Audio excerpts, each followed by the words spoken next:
Wow. What it do, man? If it ain't messing at me, I appreciate y'all tuning in and chiming in, man, on this Wednesday.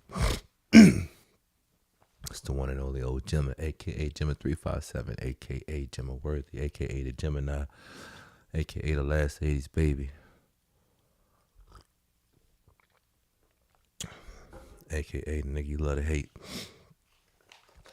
Yeah, man. It's that time, man. It's Wednesday. It's hump day. Hopefully you got something to hump on other than your hands and your fingers and your knees and your toes and shit. Hopefully you can go ahead and get your hump on. Get you some relief for the week, for the day. And, keep on keeping on, man. If it ain't mess, it ain't me. Happy New Year's, man. It's 2024. I know a lot of y'all got a lot of New Year's resolutions.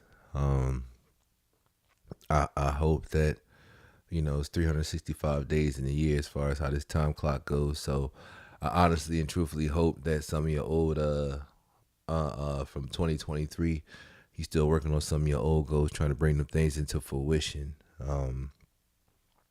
Pray to God, the one true God, the creator, for strength and durability in this mission we have.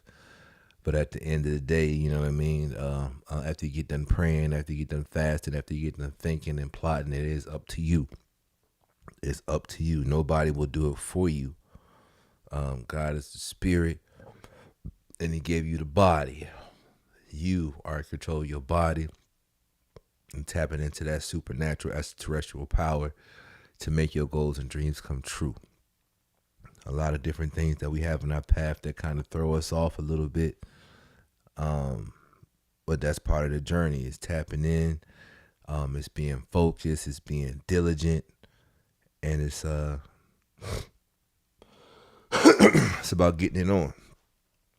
Yeah, but our topic for the day, man, is it's about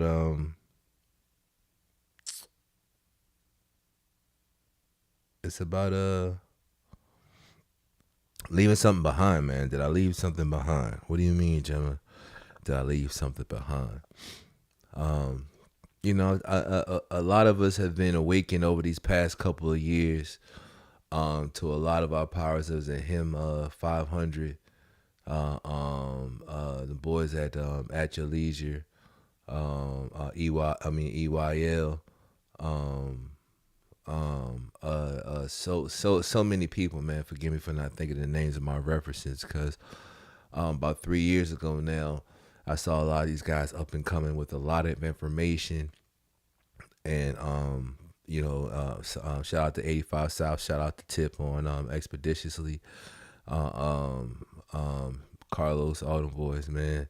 I saw a little Duval, man. I saw a lot of information going back and forth, and it just captured me in such a way where, it was about the credit tip at that point, where credit card hacks and getting your situations in order to make some purchases, you know what I mean, and strategic purposes, and putting yourself in the further and putting yourself ahead in a better position in life. So I would watch these podcasts, I would watch these documentaries, informational situations, and I would get my pad out. At a certain point, I had to get my pen and pad out, and I had to write some of this shit down. I was just like, you know what, this is great information, and it was good enough to the point where I figured I had to try it. For those of you who don't know me, there's a lot of things I've tried and failed and tried to succeed in my life, you know what I mean? I won't go into all details. A lot of it was some risque stuff. But I've tried it, and I wasn't afraid to try and that right. Just as any other human being, I had to make it make sense for me. And but me being a Gemini that I am, I was half-ass comfortable enough to where it didn't make all the way sense, but I was going to try it regardless, just to go ahead and cross that off. Because in conversation, I'm around peoples and entities, and you don't like to be the odd man out in the conversation. You don't like to be, the guy, the dumbest guy in the room. I know in the corporate world they say, don't make yourself the smartest guy in the room. Dumb yourself down so you could absorb all the information. So in that right, you don't want to be too dumb depending on the social topic. You talk about sex, drugs, and money and things when you were younger and stuff. You're like, oh, I'm getting money too. Oh, I'm fucking girls too. I'm doing this. You don't want to be that odd man. So in this instance, man, um, I didn't mind being the odd man trying, after retaining the information I did.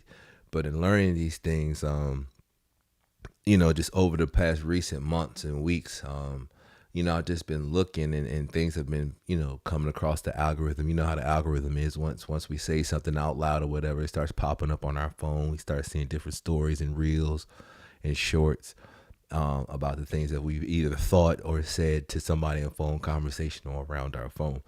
With that being said, I started questioning certain things. Me and my lady made certain acquisitions, with the claim that it's for generational wealth purposes. The claim of generational wealth is to leave something behind for your children, or in fact your grandchildren. There's a saying: the one that plants the apple tree or plants the tree doesn't necessarily live to enjoy the shade of the tree. Meaning generational wealth, meaning you might not be able to enjoy the benefits per se, but the ones behind you will. Um, with that being said, is we go through society, and we've seen that what they call the trust babies. We've seen people, on the haves versus the have-nots, and they live a certain kind of braggadocious life. They act a certain, they talk a certain way. They have access to certain things because their fathers, mothers, or grandparents, were did everything. They did their due diligence to put themselves in these positions to get money. They've joined these societies, high society clubs. They've joined all these organizations. They've joined the Chamber of Commerce. They've joined, all these social groups and nonprofit organizations. They've donated money. They've been to, social organizations. They've been to community organizations, all to put themselves, in different realms to be able to fortify their financial portfolios, and be able to pass something on, to their kids and their grandchildren. In the midst of the thing they do get to enjoy when you are in this building process is the tax benefits, right? Essentially, what we're about to get into is, when you structure your lifestyle a certain way, and properly structure your lifestyle, and coin, excuse me, you coin your name, you coin your thoughts. You structure everything to make sure that you can get paid off of your entity, or your commodities, or your securities. We're born into a situation with a social security number and a birth certificate, which is basically identifying, who our mother country is, and us being basically an asset, a financial asset of some sorts, which is why we're tracked so hard, about taxes, and why we're tracked so hard on who can get what benefits out of the monetary system called Social Security or pension of some sorts. You have to have shown that you've paid into these situations. So ultimately, once you get, aware of how to manipulate these things to your benefit, you learn how to restructure yourself so that you can control, where your taxes go to, and if you're even going to pay taxes. We know, former President Donald Trump was the man when it came to beating the tax system. I'm an 80s baby, so I kind of grew up knowing his name, for what I knew at the time. I didn't know all the depths and details, but at the point, I knew he had the Trump Towers. I'm from Philly, so we had the Atlantic City. Trump Towers was a big thing. I didn't know the scandals and things behind between him and his dad, the contracts and the low labors, and the unions, and who paid what, and who ripped off. I didn't know all that. I just knew his name, Trump Towers, Rich, Ivana Trump back in the day, and that eventually he was infamous for filing bankruptcy over and over again, several times, to where he exploited the game so much to where they changed the bankruptcy laws. He was a big contributing factor to the new bankruptcy laws that came about, in the mid 2000s. With that being said, you know, so you learn these things. You get this information. I got this information, and you want to do better. You want to give your family name, your bloodline a leg up in game in life. You don't want to be the norm. You don't want to be the Joe Smo. You know what I'm saying? So you learn these things. You read about the Rockefellers and the Koshes and all these people, and now the Gates and all this. You be like, man, how do you do that? You learn how they make all these companies and these sir companies, and they trademark their names and they trademark their businesses and they trademark and they put things in their trust to evade as many tax appropriations as possible, so they can enjoy their funds, as much funds as they can now, knowing that they'll pass the bulk of their assets to their child or grandchildren. Or some people don't give it to none of their children. Excuse me. They'll donate it all to an organization. Keep their name alive within in the private school system and corporate world. By having buildings and schools and things of that nature named after them to keep their name alive, right? So leaving something behind, it's why do we leave something behind? What's the point of leaving things behind? We're working hard. Why would I want to leave something behind? Like I said, you want to give something. You want to give something back for your kids, your cousins, your mom, dad, whoever, your nieces, nephews, to get a leg up, because you don't want to get them lost in the sauce in this world, right? So again, hence generational wealth. You want to pass it down, pass your wealth down generationally. How do I how do I do these things? Again, like I said, that's by making, formulating a trust, structuring a trust, irrevocable trust, safeguarding your situation like a military, like a kingdom.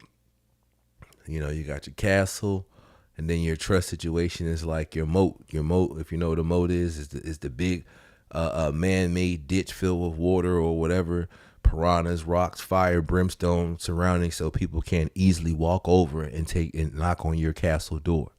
It's an extension of protection to stop people from taking your assets directly. Speaking of asset, I want to give a great appreciation to one of my best assets and team partners, Get More Graphics. Shout out to Get More Graphics.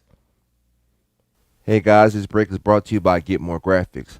They take care of all our vinyl banners, stickers, car magnets. They do our embroidery, special occasions, birthdays, you name it. They got what you need, man. Just click the link below. I say click the link. That's that Doja.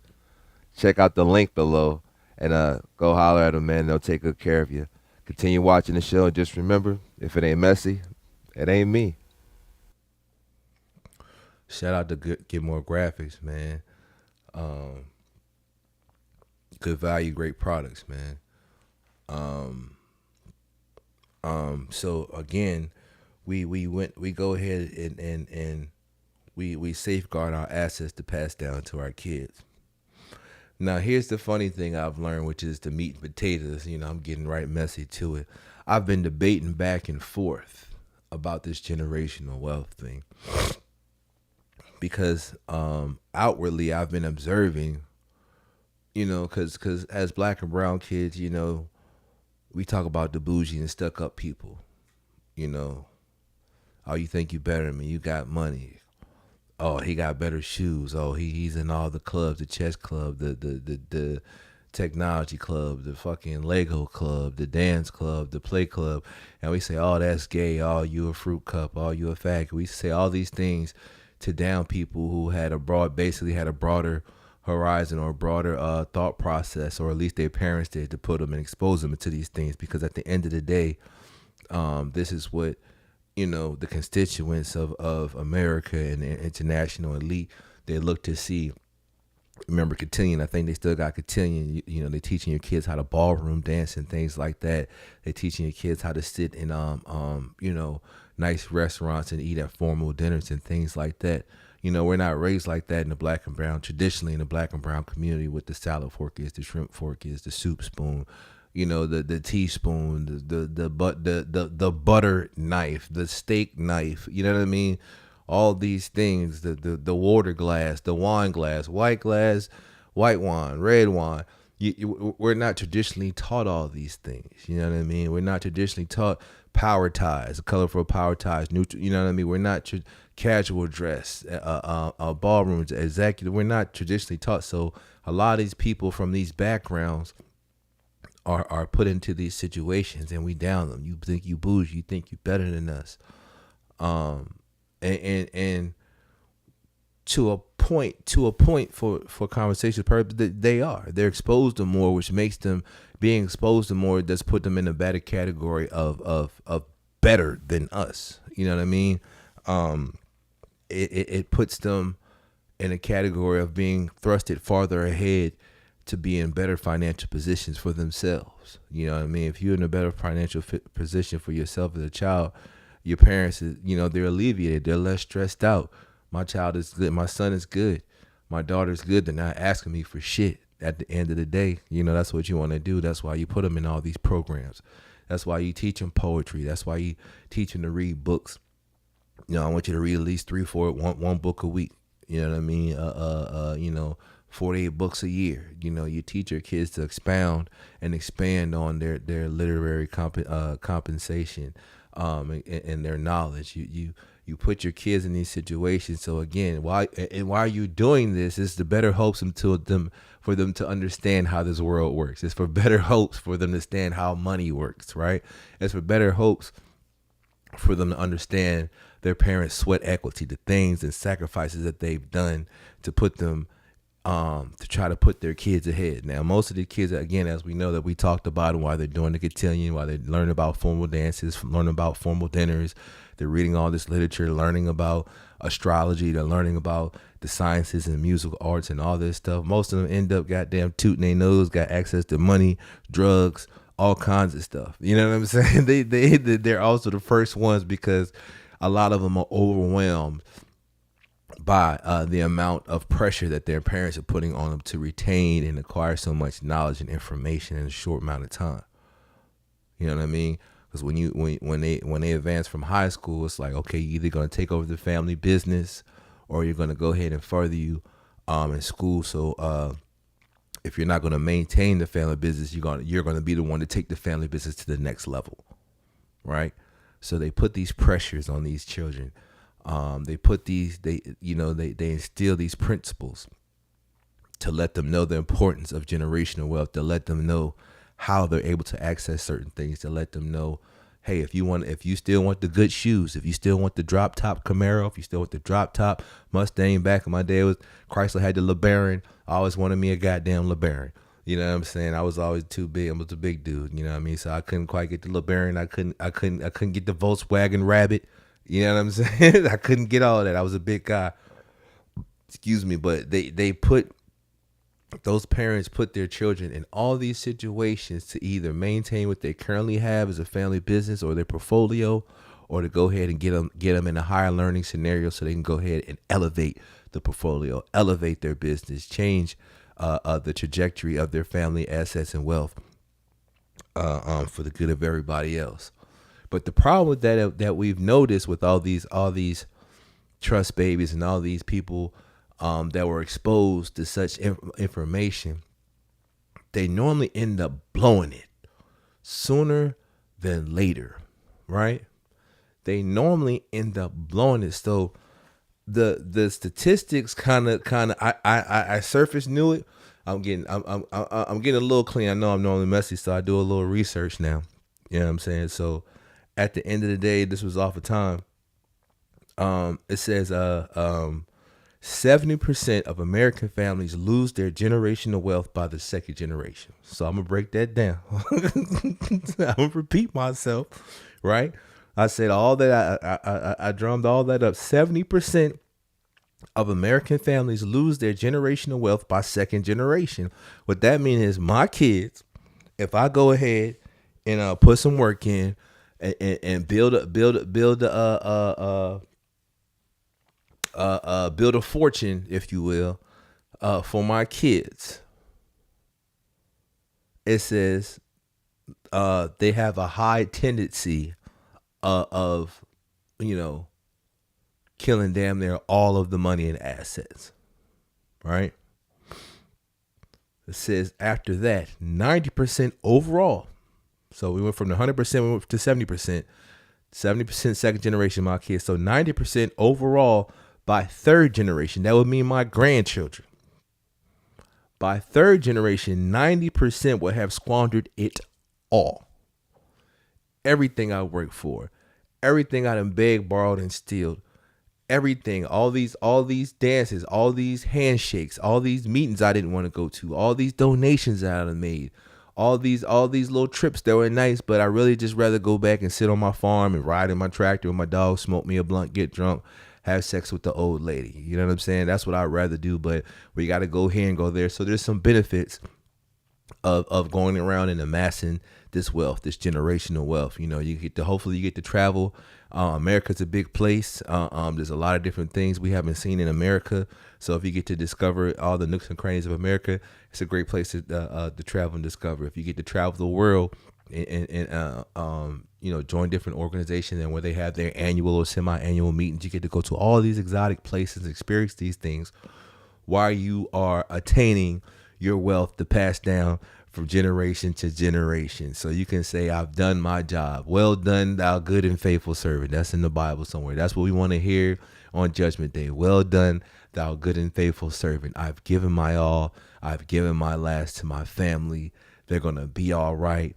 They're going to have all this land. They're going to have all these cars. They're going to have all this money that they're drawing interest off, tax-free interest, because I put all my finances in trust. I put my LLCs. I'm a custodian to my LLCs. I'm just a trustee, right? I'm not, they're not taxing me. The stats say these fuckers will go and they will go ahead and liquidate. I mean, that's the only way to do it. They'll go ahead, all the pen work, all the lawyer money you spent to make this thing ironclad. They will go ahead and find ways to manipulate and find loopholes to siphon the money out and squander it on the most shameless things. And again, from the hood tales, we know, our Caucasian brothers and sisters, for the most part, there are some black and brown trust babies out there, but for the most part, the greatest lick in the whole wide world, the greatest come up in the whole wide world is to find you a rich white person, a young rich white person, with access to a lot of money who likes to party. The world is your oyster. Now that you're best friends, right? Because you get you want some more Coke? I know somebody who knows somebody.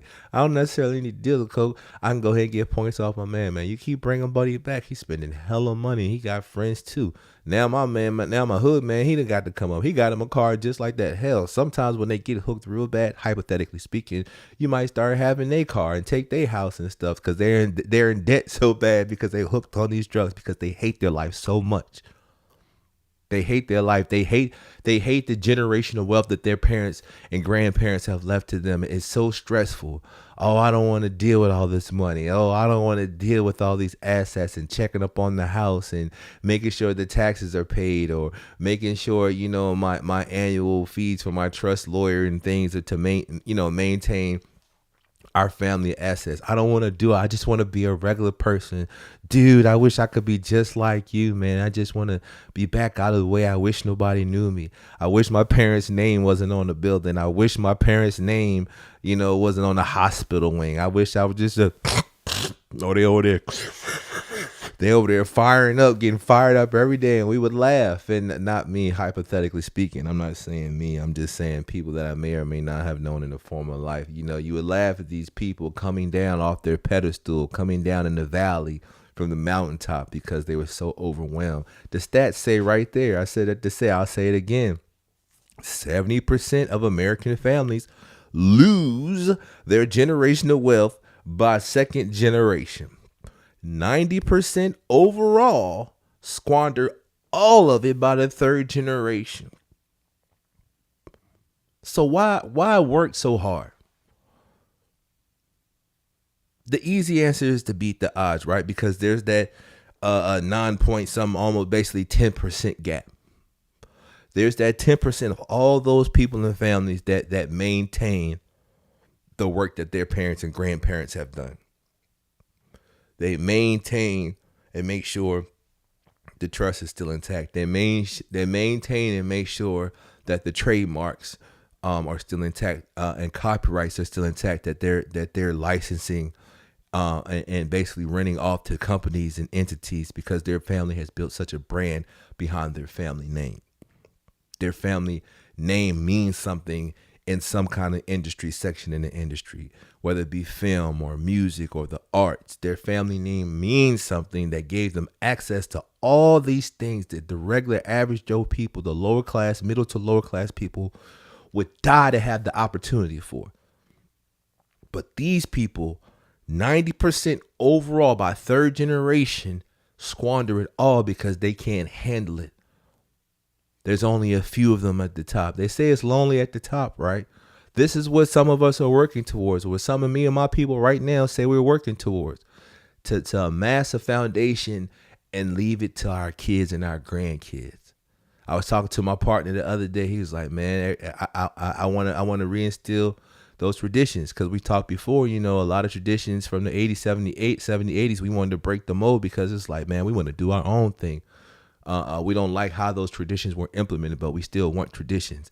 Our kids, the grandkids of my mom's, their grandkids, the likelihood of them wanting to keep those traditions are slim to none. So why do we do it? It basically gives you something to do. It reinforces at this point in my life and my people's life. It gives cause and purpose to our purpose or our vision. I got to keep working hard. I got to do it for my kids. This is what our grandparents, and great grandparents who some were through my family line bought themselves out of slavery. Bought and paid themselves out of slavery and indentured servitude. Man, I want to, and became sharecroppers. I want to just give my kids and my grandkids just a piece, which was 40 acres, 40, 50, 100 acres, something like that back in the day. I just want to give them something so they can have their own, because a black man ain't never had nothing.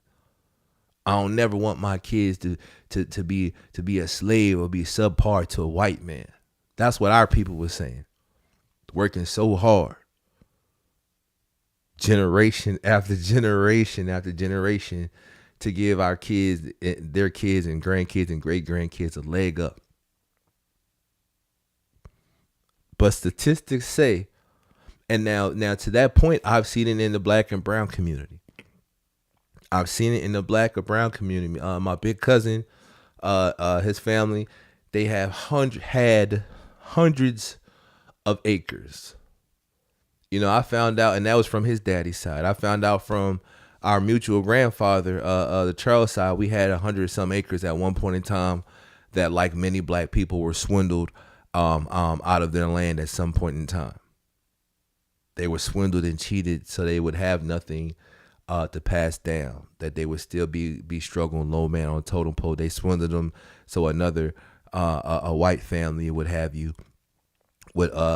acquire their land for their own purposes and make it into a big farmland or commercial land. Now a lot of those farmlands have been bought and sold and broken apart for commercial estates, and that have big distribution Walmart factories or big hotels or big casinos and things of that nature, or hospitals and things again that cost to the middle and lower class, the hospitals and the casinos from the taxes. Because again, you're creating this generational wealth in these tax and in these trusts and things like that, so that the people who are actually forming it at this point, which will pass down, but they have tax exemptions.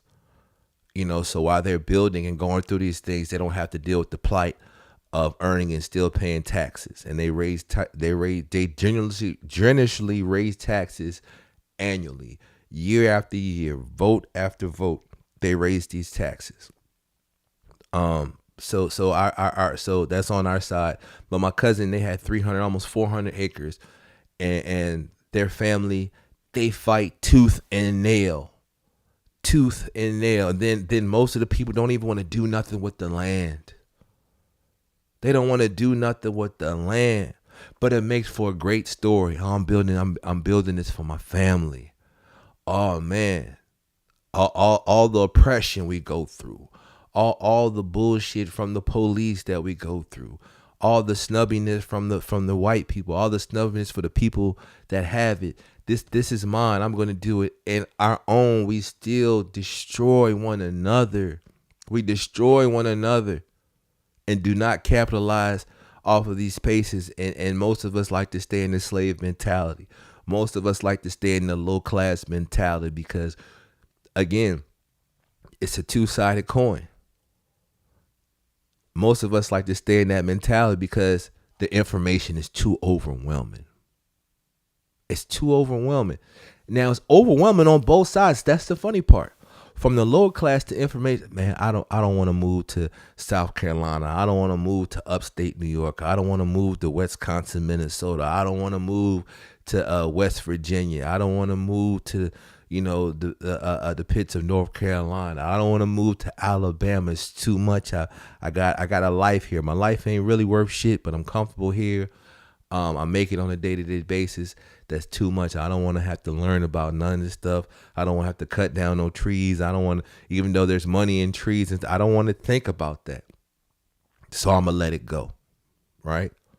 Now, on the upside, on the flip side of that coin, the people that were groomed and exposed to this information and fed on a day-by-day basis. Hey, this is why you're going to cotillion, son. This is why you're learning how to ballroom dance. This is why we're teaching you how to formal dine. This is why we're teaching you to read so many books and how to articulate your stuff and speak a certain way.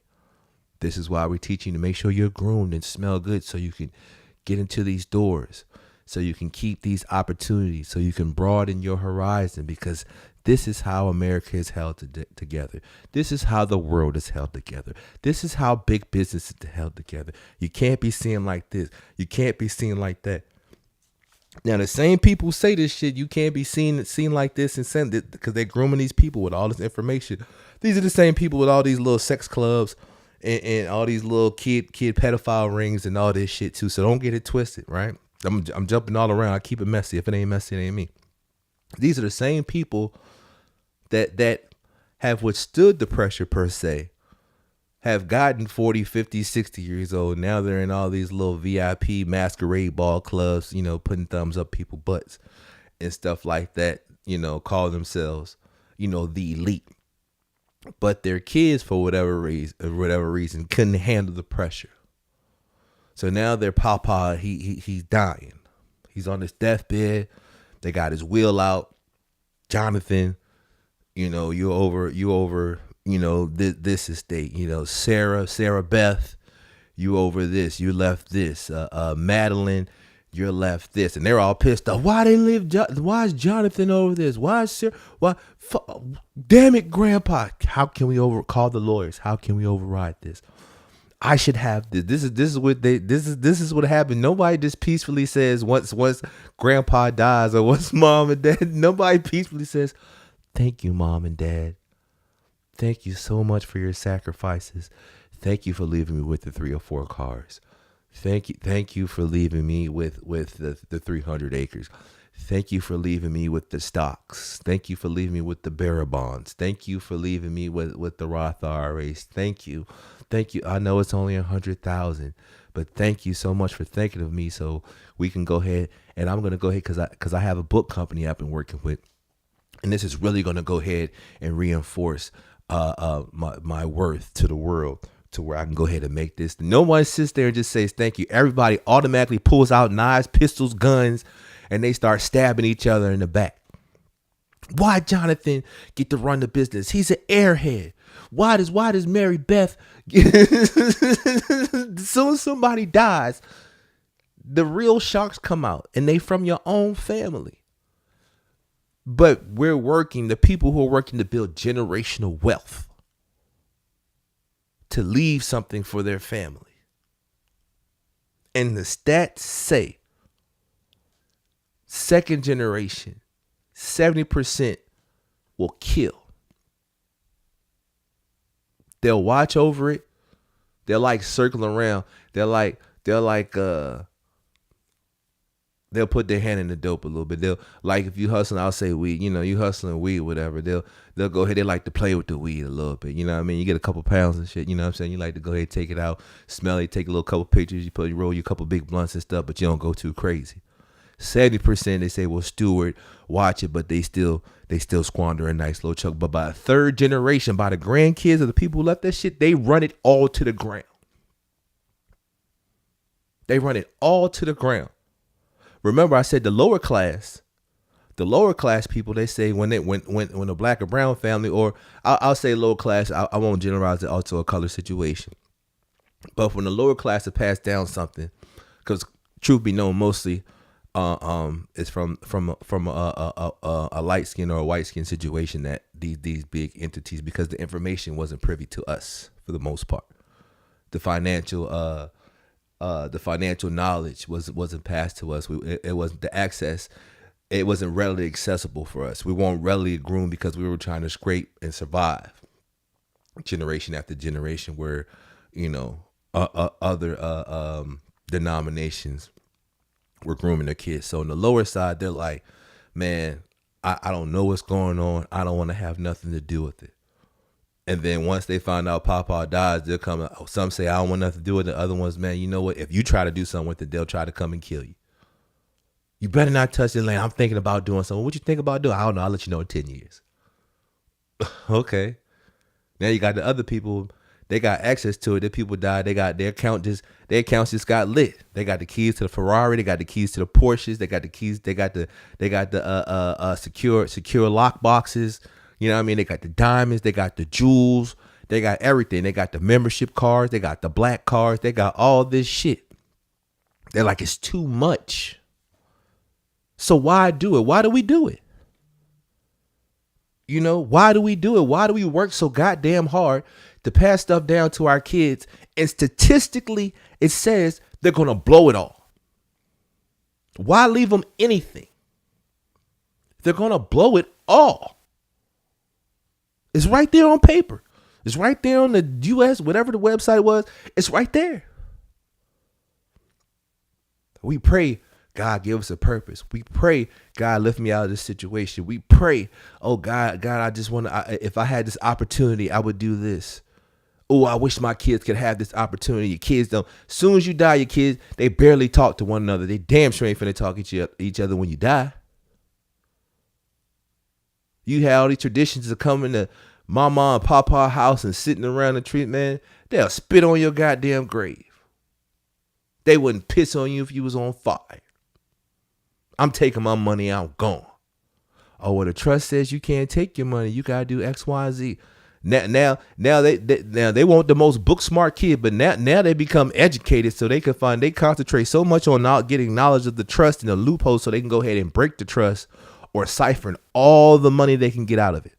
So there's nothing left for anybody else. Isn't that crazy? Isn't that crazy that statistic is alive and well today? The Rothschilds, all these people, unless you was a billionaire and you really made some things to where it was damn near unbreakable, and you had so many safeguards to where it was damn near unbreakable, which is very, very hard to do. You had to be pretty much the original people who set up these tax laws and these trust laws and things like this to make it so you could keep your assets in tow, to keep your name alive. But people don't care about no family names no more. This generation is a very temporal generation, very temporary, very popcorn, very fast, a fast rise and fall. And we're breaking our backs for these people. We're voting. We're going to war. We're joining the military. We're being civil servants with hopes of passing some sort of generational wealth to scale. It ain't got to be $1 million. It could be $100,000. You leave somebody $100,000. What you think they're going to do with it? You see what the millionaires go through. Again, I miss mom. I miss dad. I just want to take the pain away. Baby, you're so beautiful. Oh, you're so beautiful. Let me get 1,000. I never did this before. Oh, baby, you're so beautiful. Now they down in the trap somewhere down in the city. They ain't never been to fucking city. They always wanted to go to this club. They dressing like the hoest of the hoes. He dressing like the pimpest of the pimp in his little car. He could barely learn how to fucking drive. Blowing the money. And talking down on people like that. Better bitch, I'll have you arrested. I know the sheriff. I know such and such. I can get this done to you. And not putting nothing back in. So why are we doing this?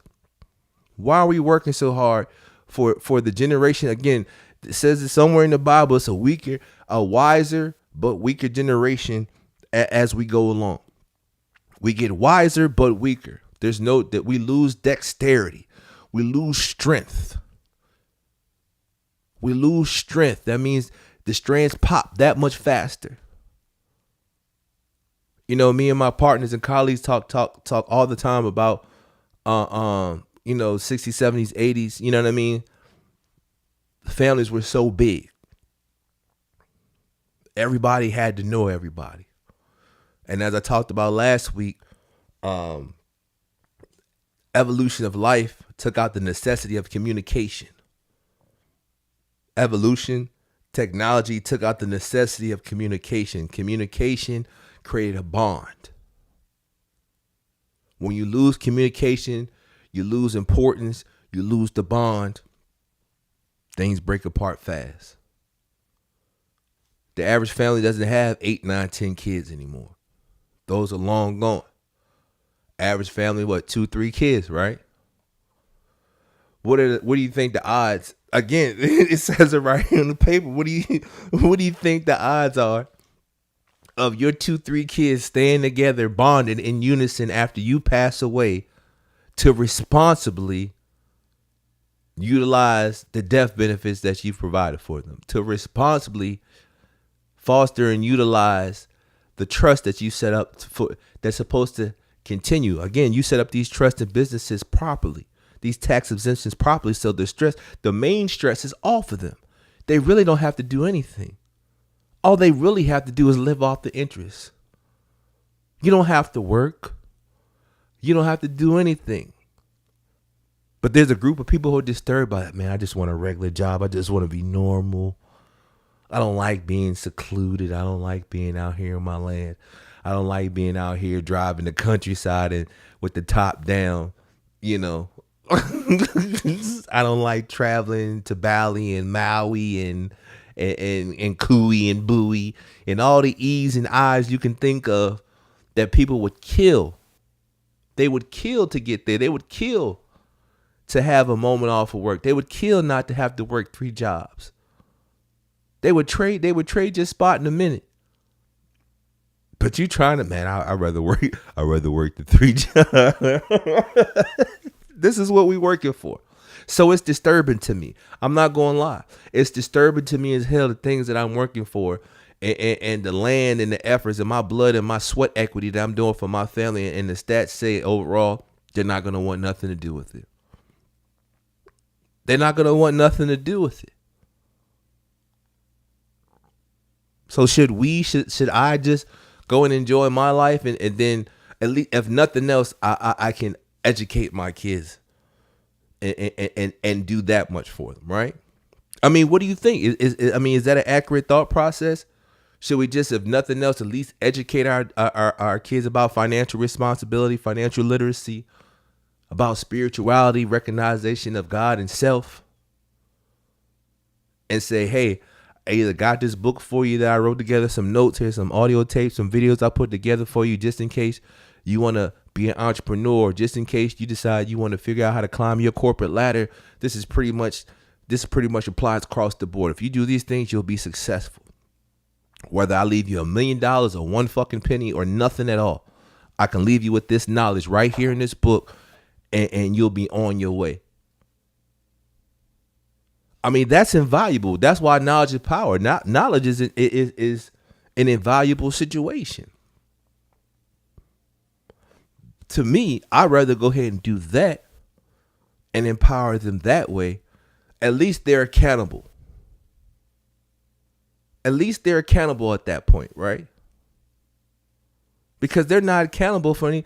If I leave them all of my stuff and my old lady stuff at the end of the day when we die, or my mother dies, I die, and the kids, which is my mom, her grandkids are left with something, and they just blow it off. What is the point? Why leave something behind? I'm trying to figure it out. You let me know. Why would you leave something behind for your kids? What makes you so inclined to say, I want to work for them and that right? Not to raise them up to their adults, but to work for them so they don't have to work anymore. Because we know that some of our values that's been instilled, that cemented in our lifestyle, has come from our trials and errors. If we create a world where there's no trial, there's no trials, no area for them to be tried, for them to find what works and don't work for them, how are they to be shaped and molded? What's their real identity? Where's their sense of self-discovery? It's the truth. It's the gift and the curse. I'm a trust baby. I don't have to do nothing. I don't have to work. I don't have to think. I can just, I can fly where I want to. I can drive where I want to. I can eat where I want to. I'm just here. And when you have that type of lifestyle, that's not a valuable lifestyle, right? And that's a real question. Is that a valuable lifestyle, creating a world for a child and grandchildren who don't have to think and do anything? That's crazy. Is that a valuable lifestyle, to have kids and grandchildren living off of your assets, off your death benefits, that don't have to think and do anything? They're just a free spirit, traveling, discovering, sampling, meditating, and don't have to do anything. Any sense of adversity, they don't have to go through it. The only adversity they will have at that point is health, if they had any kind of health ailments, right? In a perfect world, that's what we would all have. No worries financially, right? No worries about our homes. No worries about our transportation. No worries about the type of clothes we wear. In a perfect world. But we saw what that did biblically, right? People thought they were better than God. They stepped outside of God. God said, "Let me. I got to show you." God said, "I got to show you how this works. I got to show you why you're really here." And I believe in that, in those principles. Show me your worth. Show me why you were out of the 100,000 or million sperm, why you punched through the egg, why you got through, and why you're here. Show me your value and your worth. Show me why you're God's child. Show me why you're the delight of my eye. Show me. Right? When you have your baby, your child. I got a newborn. Baby, show me you can crawl. Show me your worth. Show me that I've been talking to you and praying over you. And show me that your mom been feeding you the nutrients that you need and your body cells is growing. Show me. Work. Let me see you crawl. Let me see you talk. Let me see you walk. Oh, you fell, bumped your head. That's all right. Lesson. That's how life is. You're going to bump your head. You're going to scuff up your knees. You're going to scuff up your elbows. Show me your work. That is the essence of life. So when we give our kids this generational wealth and give them the life in a handbasket, it lessens their value, in my opinion. Do you not think so? Is that not a fair perspective or a strong opinion, that it lessens the value of life to have everything taken care of for you so you don't have to fight? You don't have to struggle? The Disney movie WALL-E, it's depicting that the world was basically destroyed. It was so much overpopulation and human consumption and waste byproducts that the earth was no longer inhabitable. And we get to see that these people are now living on this huge space station where everything is instant. Again, popcorn. Everything is fast and instant. And most of these people are obese. And they have these little contraptions like the Jetsons that they sit in little seats that cup their booties. And they basically fly around and they kind of move like those paraplegics with the little things in their mouth. And they fly or it works, with their brain. And they go anywhere they want to and they can move around. They've forgotten how to walk.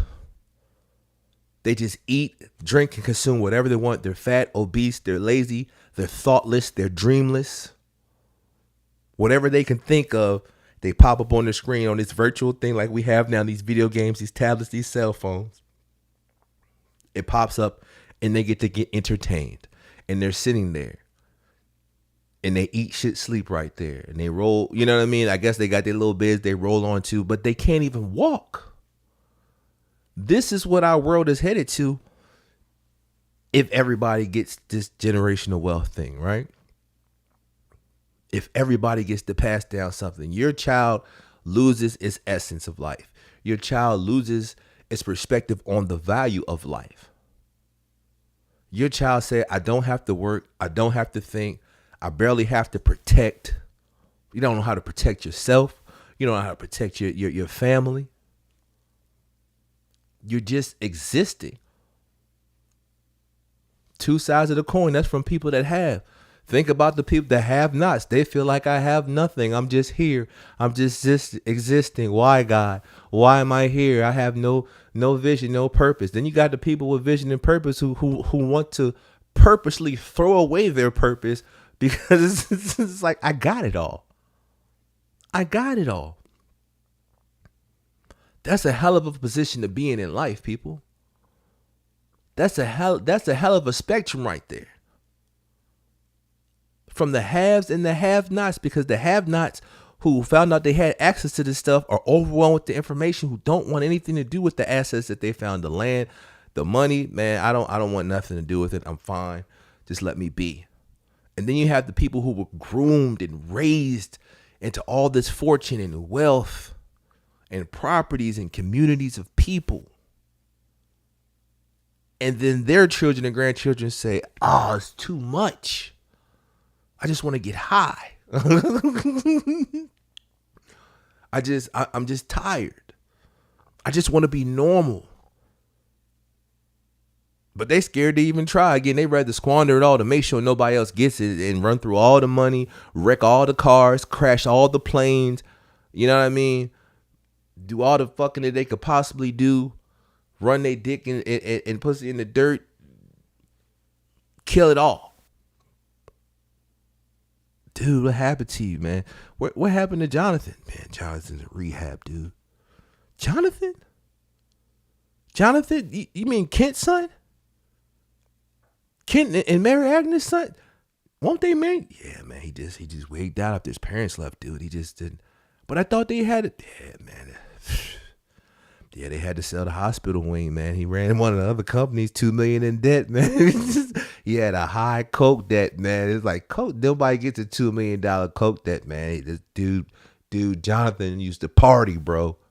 He used to remember that party over on the Upper West Side, bro. That was Jonathan. That was fucking Jonathan, bro. He had all the celebrities there. Oh man, he had all the celebrities, all the drugs, all the drinks, man. He had the wildest parties. Couldn't hack it. He couldn't hack it. Wow.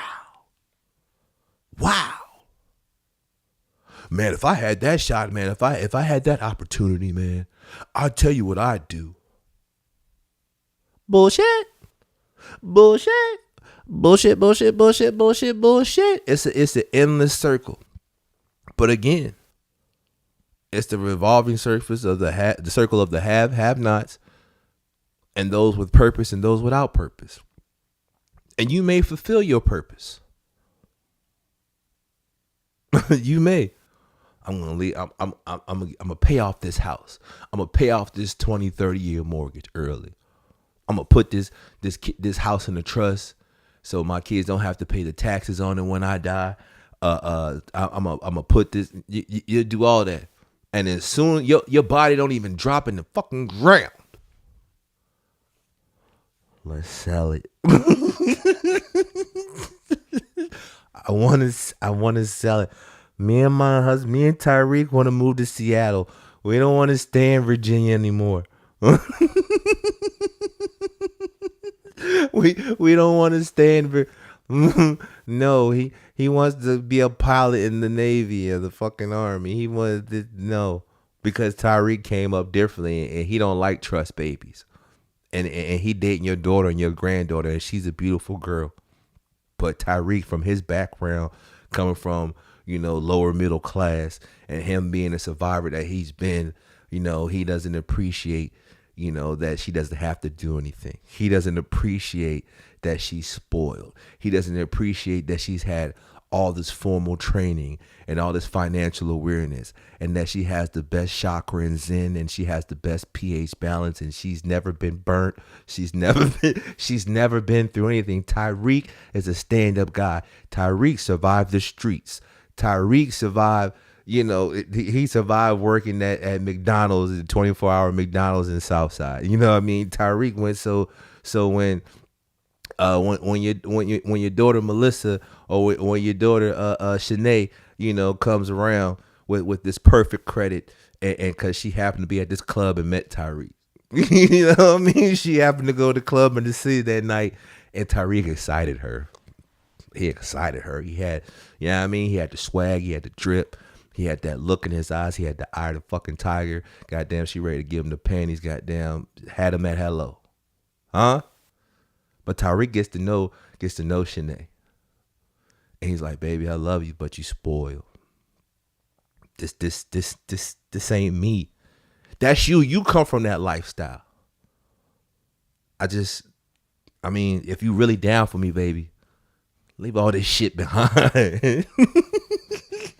leave it all behind. How are kids gonna come up in this not knowing how to struggle? I don't want my babies just being spoiled and not having no thought process of their own. I want to be my own man. And if you love me how you say and respect me, you'll leave all this behind. Woo! Now that's a mind fuck. That's a mind fuck right there. These are real scenarios. You got your trust baby. You got your generational wealth baby. And she meets a person. Again, now you done groomed her and you done put her in front of all these elite people, but she don't like them. The bougie say a bougie person is too bougie for them. They need somebody with a little more edge. Huh? All bougie people don't hang with bougie people. They like, that's what that opposite attracts, that yin and that yang. You know what I mean? Shanae doesn't like to hang with Jamal. She wants a Tyreek. And not the ghost Tyreek. You know what I'm saying? But maybe the ghost Tyreek, facts, right? You know what I mean? She wants that essence of life. She wants that grit. She wants that guy with that hustle who wants to get it from the mud. And in order to keep this guy, he says, you need to give it all up. We need to go struggle. And she may just not squander, but just let it all go. It's just sitting there. Kids don't touch it. Grandkids, it's just sitting there, amassing until it's acquired, or the trustee is signed over or absorbed by another entity, and they start to manage your funds. What's left of it? You know what I'm saying? So why? Why? I just wanted to plant that seed of food for thought. Why leave something behind? Why do you leave something behind for your kids? Why is your energy and your time and your headaches worth kids that statistically will throw away everything that you've worked for at the drop of a dime? I've been going back and forth and going back and forth and going back and forth. Because you could be that old person, married 4 or 5 times, 5, 6, 7, 8, 9, 10 kids, 20 grandbabies. You probably ain't seen 3 out of the 5, 6, 7 kids. Some of the grandbabies don't talk to you. Some of the kids don't come around. And you just sitting there in your little rocker chair with your little drink, your little cigar, your little blunt, your little cigarette, your little spring water, sitting on your porch or your backyard, thinking about when you used to be young, when you used to fuck all you wanted to. You do all the wild shit you used to want to, and then the stuff you gave up to say, I want to hold this family together.